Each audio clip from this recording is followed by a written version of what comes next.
En esta ocasión revisaremos la norma de información financiera B8 denominada Estados financieros consolidados y combinados. El objetivo de la norma será establecer las bases para la elaboración, presentación y revelación de los estados financieros consolidados, así como definir el principio de control. Para esto es importante partir de ciertas generalidades. Primero, que podemos elaborar estados financieros de tres tipos, ya sea consolidados, combinados o individuales. Los estados financieros consolidados incluyen la información financiera de la controladora y de sus subsidiarias. Las subsidiarias, a su vez, pueden tener representado un interés mayoritario de la controladora y un interés minoritario de otros accionistas. Por otro lado, los estados financieros combinados son aquellos que suman la información financiera entre subsidiarias, conocidas entre ellas como asociadas, sin incluir la información de la controladora. Y por último, los estados financieros individuales de la controladora, donde va a incluir la información de la participada bajo el método de participación.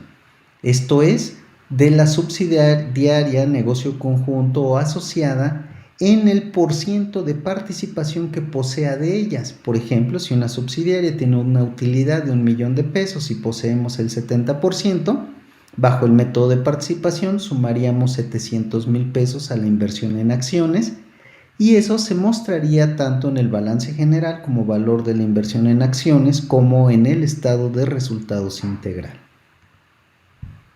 Pues bien, los requisitos de la consolidación es que los estados financieros deben de utilizar políticas contables uniformes entre la controladora y sus subsidiarias. De no ser así, tendremos que realizar los ajustes necesarios para cumplir con el postulado básico de consistencia. Como en toda norma, vemos un procedimiento para preparar la consolidación. Primero vamos a integrar los estados financieros de las subsidiarias a los de la controladora. Estos estados financieros que vamos a integrar van a ser sujetos de ajustes a los activos netos de la subsidiaria en su adquisición. De tal manera que vamos a eliminar la cuenta de inversión en acciones o inversiones permanentes en subsidiarias y lo vamos a sustituir por las cuentas de balance de la subsidiaria, como la caja, bancos, clientes, proveedores, acreedores, etc. Vamos a eliminar también todos los efectos de las operaciones y saldos intercompañía y a determinar la participación no controladora, la que anotábamos como del interés minoritario. Asimismo, vamos a presentar por último los estados financieros consolidados conjuntamente con sus notas. La regla para presentar el balance consolidado es que los activos y pasivos de todas las entidades del grupo deben de ser sujetos de algunas eliminaciones por operaciones intercompañía. Por ejemplo, si una empresa le vende a otra, una tendrá un saldo en clientes y otra en proveedores. Como son parte del mismo grupo, vamos a eliminar ambas.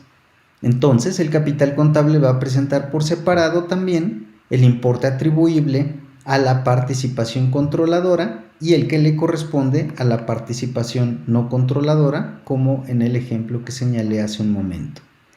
Asimismo, en el estado de resultados vamos a mostrar las cuentas de ingresos, costos y gastos, así como utilidad o pérdida y el resultado integral consolidado.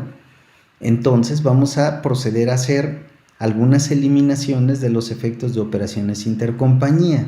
En el mismo ejemplo, una empresa le vende a otra, entonces una lo tiene registrado en el rubro de ingresos y otra en el rubro probablemente de costo de lo vendido, si es que ya fue enajenado. De tal manera que procederemos a hacer las eliminaciones para no duplicar el rubro de ventas, dado que son operaciones intercompañía. Bueno, de la misma manera vamos a revisar y a hacer las eliminaciones necesarias en los demás estados financieros. Vamos también a incluir en el membrete del balance la mención de que se trata de estados financieros consolidados.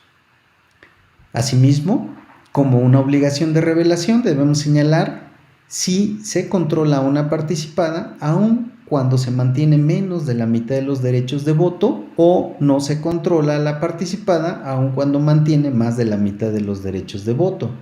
Por ejemplo, cuando formamos parte o no del consejo de administración y es quien dirige el rumbo de la compañía día a día.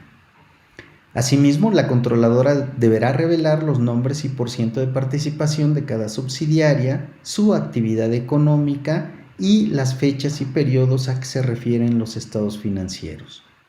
En conclusión, todos los grupos empresariales, además de formular los estados financieros individuales, requieren mostrar al usuario de la información financiera las cifras consolidadas que muestren a la unidad económica en toda su magnitud. Para ello, entonces, la norma B8 nos da el procedimiento para su elaboración, presentación y revelación, congruente con los postulados contables, de tal manera que su importancia radica precisamente en que conozcamos esa técnica y la apliquemos a los casos concretos en los negocios. Muchas gracias por su atención.